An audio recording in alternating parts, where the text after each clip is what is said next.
don't you folks all get together and do some chatting? We have some guitar questions for him. And Ralph and I'll come back later and play some more. So, your host for the afternoon.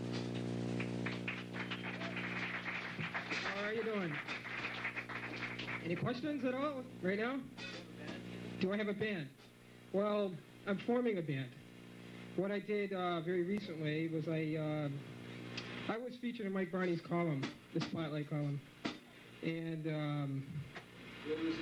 that was the August 85 issue. And from there, I graduated to doing things with Billy Sheehan and Steve Smith, and we formed we did a little, well, I should say like an album. We did an album, which will be released in a couple of months from now. The material is like jazz, rock, heavy, classically influenced type material. Really, it's all instrumental, and it's really involved tunes. It's great for the soloist, you know, the guitar, per se. Next. Any questions? Why'd you stop playing? Why'd you pick the guitar? Well, I didn't just drop the piano, but I've always been experimenting with the guitar. You know, like because the piano, the studying that I started when I was 5 years old. It was very strict type of lessons. Chopin etudes, all the etudes of Bach, preludes and fugues, Beethoven sonatas. I had very little time to improvise. And all the improvising I had to do was like in secret. You know, I had a little Mayer type piece of junk guitar I used to like play around with in my room. So it really wasn't too cool. My parents were financing my lessons, and they didn't really feel like my improv, in that sense, away from the instrument, would you know, really benefit to my music. But I guess it does in a way.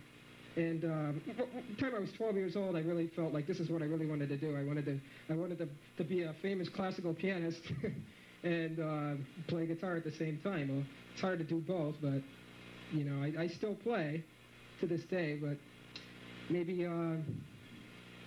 as I get older, I'll probably try to pursue a classical career to some degree. But I try to keep my piano chops together. You benefit a lot from being exposed to classical music because there's so many periods in time with the classic, you know, the classic thing that the Baroque type thing that Jeff and I did here, and then the Romantic era can really help you get those singing melodies and the arpeggio type ideas into your playing.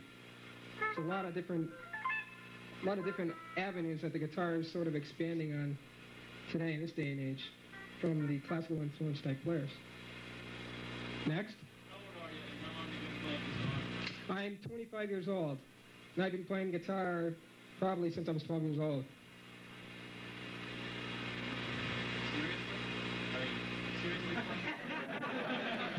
Seriously playing since you're 12, or like, when did you... Well, when I started playing, my older brother is a guitar player. He's a guitarist, and I was exposed to Alan Holdsworth and that kind of thing, you know, at an early age. That's the influence that I picked up on, and so I tried, and I had the training from 5 years old, so I pretty much knew what I was doing melodically. You know what I mean? So I think that really benefited me from having that exposure, like I said, to the classical. I think if I didn't, I don't know, I'd probably be pretty misdirected right now. I you know, probably wouldn't really know what style or what direction to go in. There's a lot of different styles that I play fluently. It's evident on the record. I try to. We have like a really fusion type couple of tunes that are really out there with a fusion, and then we have some songs on there that are really they're more counterpoint, or not so much you're diminished in your harmonic minor playing, but your lines are more mathematically executed. By that I mean things like.